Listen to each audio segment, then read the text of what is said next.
Assalamualaikum warahmatullahi wabarakatuh.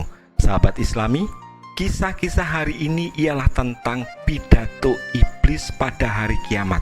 Sebelum lanjut, jangan lupa tekan tombol subscribe dan like agar channel ini bisa terus berkembang. Sahabat sejati dalam Islam, kita bersatu dalam iman. Di jalan yang penuh ujian, kita saling menguatkan. Sahabat Islami, pada hari kiamat, semua amal perbuatan manusia akan diungkapkan dan dihakimi. Iblis diyakini akan memanfaatkan kesempatan ini untuk berpidato, menggunakan kata-kata yang menyesatkan dan menyesal, yang memperburuk kondisi manusia yang telah jauh tergelincir dari kebenaran. Semenjak diusir dari surga karena tidak mau sujud kepada Nabi Adam alaihissalam, iblis berjanji kepada Allah Subhanahu wa Ta'ala akan menggoda anak cucu Adam agar sama-sama menentang perintah Allah Subhanahu wa Ta'ala dan terjerumus ke dalam neraka jahanam. Iblis akan menggoda manusia sampai hari kiamat. Mereka datang dari arah depan, belakang, kiri, kanan, atas, dan bawah supaya manusia bisa terjerumus ke dalam jurang kemaksiatan. Jika anak cucu Adam kuat keimanannya, maka ia tak mudah untuk digoda setan. Namun mereka yang lemah keimanannya akan mudah masuk dalam jebakan setan. Kesenangan dan keindahan yang dijanjikan setan kepada manusia tak lain hanyalah tipu daya belaka. Janji manis yang semu dan fana, godaan setan kepada manusia sangat berbeda-beda. Tergantung bagian mana sisi terlemah manusia. Tujuannya sama, agar umat manusia melakukan apa yang Allah larang. Boleh jadi seorang yang terperdaya dengan godaan setan karena lebih mementingkan pekerjaannya lalu meninggalkan sholat. Namun di lain tempat setan menggoda seseorang untuk melalaikan sholat hingga pada akhirnya waktu sholat tersebut habis. Tujuannya sama, supaya manusia meninggalkan sholat. Namun cara menggodanya yang berbeda-beda. Kelak di hari kiamat nanti, manusia dari zaman dahulu sampai manusia yang terakhir akan dikumpulkan untuk dimintai pertanggungjawaban. Setelah hisab Allah ditetapkan, maka orang-orang beriman akan berbondong-bondong meminta syafaat. Manusia datang menemui bapak mereka semua, yaitu Nabi Adam alaihissalam, lalu menemui Nabi Nuh, Nabi Musa alaihissalam, dan Nabi Isa alaihissalam. Namun mereka tidak memperoleh syafaat apapun dari para nabi yang mereka datangi.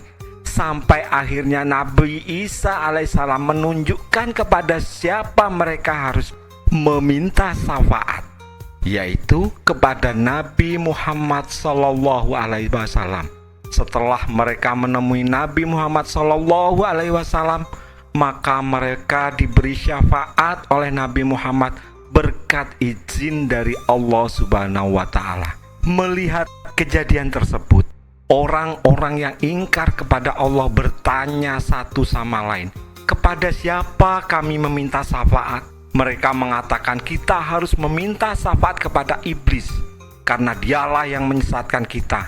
Datanglah mereka kepada iblis untuk meminta syafaat, sebab iblislah yang menyebabkan mereka maksiat.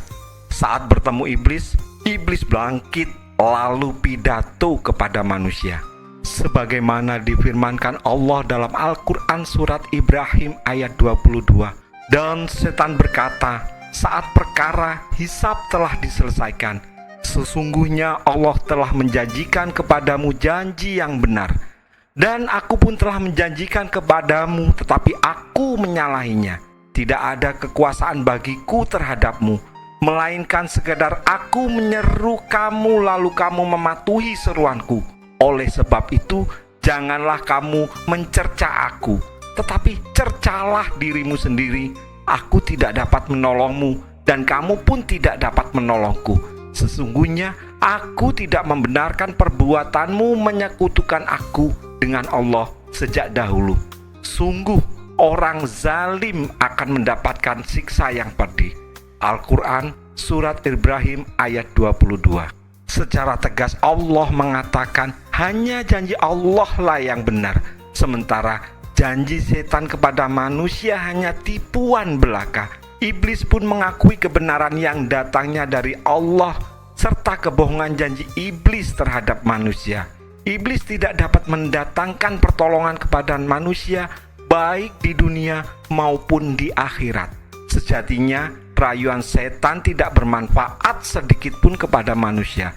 Justru ia akan membawa dalam kesengsaraan dan kemudorotan.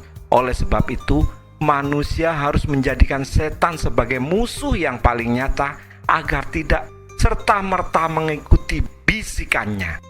Jika sudah dijadikan musuh, maka kita akan selalu waspada, tidak mempercayai apapun seruannya, melawan dengan sekuat tenaga, membongkar setiap tipu dayanya. Sahabat Islami, semoga kita semua oleh Allah Subhanahu wa Ta'ala dilindungi dari godaan setan yang terkutuk. Cukup sekian kisah kali ini.